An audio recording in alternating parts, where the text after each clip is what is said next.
Hello, everybody. So we got really good bullish news about the Voyager digital case today. They went to court for the second day. I'm going to give you a quick abbreviation before I go any further, and then I'm going to actually give you what happened in court with a presentation, which I'm going to leave a link down below. You guys can download it, and you guys can dig deep into what happened today. It's a presentation about court. Real fast.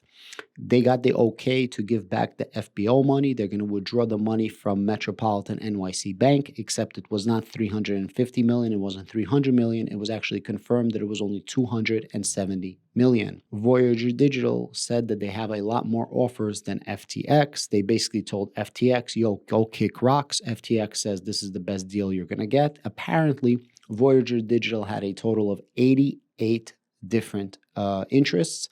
Of the 88, 46 of them signed NDAs, which shows that they're actually interested. Of the 46, 22 started marketing the actual deal. And of the 22, and I quote, multiples did an IOI, which is an intent of interest, which just shows that you are interested in the actual purchase. So it goes like, yeah, let me make a bid, to, hey, I'm serious, let me sign some paperwork, to, hey, I want to market this to my board or to my people, whatever, to actually signing like, listen, this is my intent, let's move forward. So there's a lot of bullish sentiment that's coming out of Voyager Digital, and that is exactly why the share price of Voyager Digital was up over 40%. Why? Because they're moving forward with the committee. The judge is granting them to move forward as well, and they have multiple bidders that they can actually get out of this bankruptcy. I'm sure it's going to be pennies on the dollar, but they can actually get out of this. And it seems so far that they are moving forward to get out of this situation. Fair warning, I do own Voyager stock. I don't own Voyager token, and I don't have any money on Voyager Digital. I am a stockholder, and I want to make sure that everybody gets their money out as best as possible, so I'm reporting the news.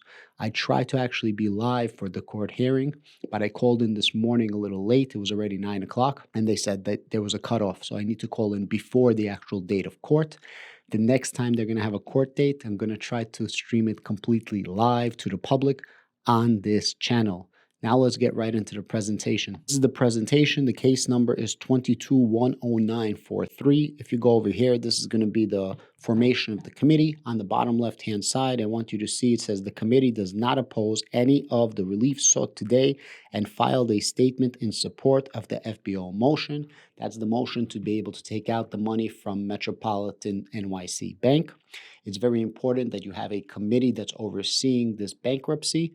The committee then votes yay or nay on anything that's proposed by Voyager, and then the judge is finally going to say yes or no to their recommendation or against what they're recommending, right? Guys, I'm not an attorney. I am purely an entertainer and educator at best.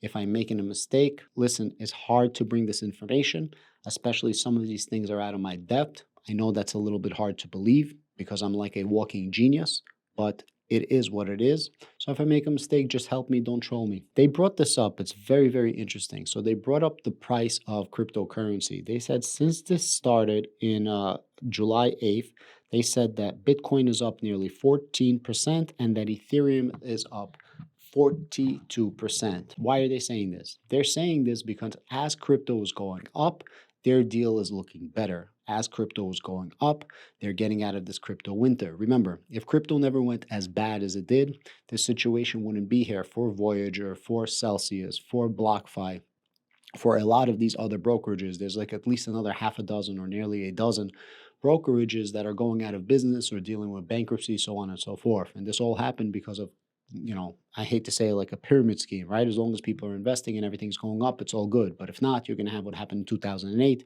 with the housing market, right? A huge, huge mortgage bubble. And that's why they're bringing up cryptocurrency. I said one of the things that can take Voyager Digital out of this and make everybody whole or close to whole is if cryptocurrency all of a sudden goes up. For example, if Bitcoin all of a sudden goes back to all-time highs or 50,000 or 40,000, or Ethereum crosses that 2,000 or 3,000 mark, they're going to be in a lot better shape, and maybe this bankruptcy is going to go away.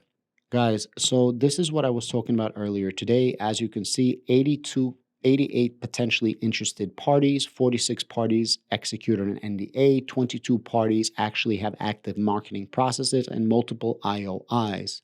Guys, it's moving forward, and they said that August 26th is the final bid deadline, August 29th is the auction, if any, August 31st is the sale objection deadline, and September 7th is the sale hearing. This is bullish. This is a letter from FTX, and this is very, very important. Alameda FTX letter included. Voyager separately sent Alameda FTX a cease and desist letter regarding its public statements. Alameda's FTX does not have a leg up, and Alameda FTX still making public statements about its bid and the process. They basically told FTX kick rocks. They told Sam Bankman-Fried, bro, go sit down, relax, take a chill pill, and just go outside a little bit.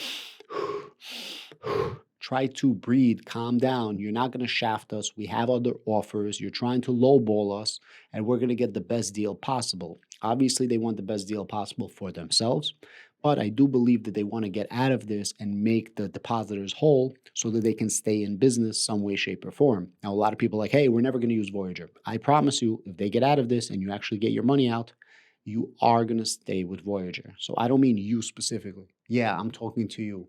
I mean the next person to your left and the next person to your right. There's always going to be somebody that's going to need a central exchange. And if Voyager gets out of this, people are going to be like, hey, they did the right thing.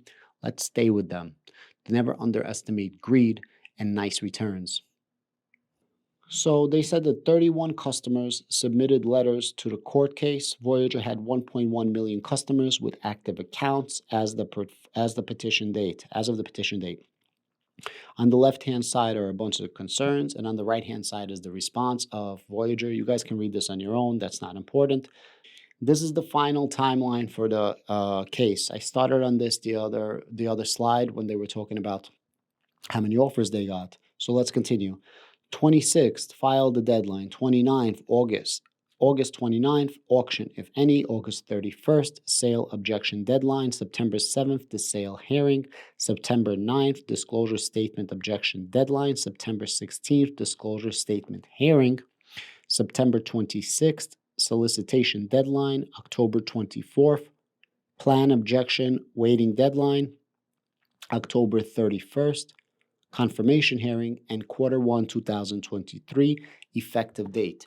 It seems like this court case is going to be going on a lot faster than anybody thought. This bankruptcy is going to be running by, and we might actually get an answer in less than a year, which is crazy, and I'm super shocked.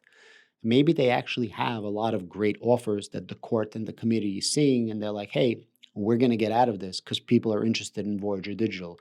And I'm sure the more crypto is going to go up, as long as it keeps going up, more and more people are going to be interested in purchasing Voyager, bailing them out, giving them a loan. I don't know what the process is, but it is getting a little interesting, and this most certainly is bullish. This is probably as bullish a day as you possibly could have had for your second day in court. And of course, everybody is happy about this. Yes, I know a lot of people like, hey, Adam, I still have my money on Voyager Digital. What is going to happen to it? Guys, baby steps. This is a huge step in the right direction. Let's go check what everyone's saying about this. CoinDesk, crypto lender Voyager Digital has received several purchase offerings higher than FTX's.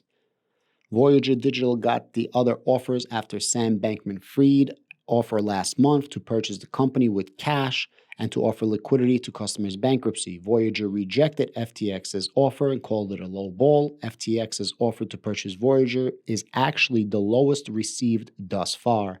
Voyager attorney Joshua Sussberg said in court, according to Bloomberg, he did not disclose details of those other bids. Again, not only did they have 88 that were interested, not only did 46 of them actually sign NDAs, not only did 22 of the 46 show marketing interest, but a multiples of them actually signed like intents, like, yo, we really want to buy you. And it seems that all those offers were better than FTX's. Sussberg also said the rival offers would allow customers to recover much more than 30 cents on the dollar. Much more than 30 cents on the dollar. Interesting. What would be much more? What do you consider much more than 30 cents on the dollar? Does that sound like 50 cents or does that sound like 70 cents? For me, much more probably sounds around 40 to 60%. But if it was 60%, he would probably say more than double, right? I think. Again, purely speculation. For all I know, it could be 90 cents. I don't know what it is. But it's good that they have a much better offer than FTX. Alameda had previously given Voyager a loan through a $200 million cash USDC-backed credit facility and 15,000 BTC. Now, since they're trading over the counter on the Toronto Stock Exchange, Voyager Digital changed its actual ticker symbol to VYGVQ. Now, for the day, Voyager is up a massive 42%. And just to be honest, I think I started buying Voyager when it was down 96 or 97%. This is a YOLO play for me. I don't know if it's going to work out or not, but if there is a bailout, I have a feeling that this play is going to be a massive play with me. I'm not saying to buy, sell, or trade sideways. I'm not buying at these prices. I did DCA a little bit down. We'll see what's happening. I am down on my position, but I'm not completely obliterated on my position because I bought so late. Now, of course, for the year, they're still down 99.1%. Guys, thank you so much, and I apologize for talking so low. My son is sleeping in the other room, but I want to keep you apprised of the information. And thank you so much. Keep hope alive. Don't listen to the mother effing trolls. All these people, oh, no hope, no hope. This was a bullish day. Make no mistake about it. Unless I don't know how to read, unless I'm reading this completely wrong, unless the words that I'm reading are not written in English, and I think they are, this was a bullish day and a win in this small battle of the war of the Voyager Digital bankruptcy. And if you are part of the Celsius, this is probably bullish for you as well, because maybe this is going to lead to something positive for you, which I'll cover as well. Thank you and have a great day.